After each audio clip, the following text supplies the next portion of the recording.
பொன்னம்பலம் அவர்கள் திரைப்பட வில்லன் நடிகரான இவர் முன்னணி நடிகர்கள் அனைவருக்கும் பலே வில்லனாக நடித்து அனைவரையும் மிரள வைத்தவர். 6 அக்கா தங்கைகளுடன் பிறந்தவர். இவர் சினிமாவில் நடிப்பதற்கு அவர்களது தூண்டுதல்களே மிக முக்கியமான காரணமாக அமைந்ததாம். இவர் சிறு வயதிலேயே ஜிம்னாஸ்டிக், லாங் ஜம்ப் மற்றும் ஹை ஜம்ப் போன்றவற்றில் கை தேர்ந்து விளங்கியவர். மேலும் 1984ஆம் ஆண்டு தேசிய அளவிலான தடகள போட்டியில் சாம்பியன் பட்டம் வென்றவர். ஆரம்ப காலகட்டத்தில் தமிழ், இந்தி, தெலுங்கு, மலையாளம் போன்ற பல மொழிகளிலும் வில்லனாக நடித்து பிரபலம் அடைந்த இவர் தான் நடித்த முதல் படத்தின் கதாபாத்திர பெயரான கபாலி என்ற பெயரிலேயே அழைக்கப்பட்டவர்.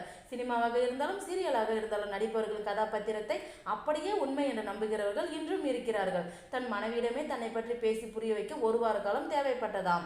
ஒரு திரைப்படத்தில் கதாநாயகனுக்கு இணையாக வில்லன் கதாபாத்திரம் கெத்தாக இருந்தால்தான் அந்த படம் வெற்றி பெறும் என்பதற்கு எடுத்துக்காட்டாக பல திரைப்படங்கள் இருக்கிறது. அதுபோலதான் நாட்டாமை திரைப்படத்தில் இவருடைய நடிப்பு அல்டிமேட் என்றுதான் சொல்ல வேண்டும். இவர் பேசும் வசனங்கள் மெட்டலாக இருந்தாலும் அதே நேரத்தில் தாய் கிழவி என்று கூறும் வசனம் அந்த காலகட்டத்தில் காமெடியாகவும் கெத்தாகவும் பார்க்கப்பட்டது.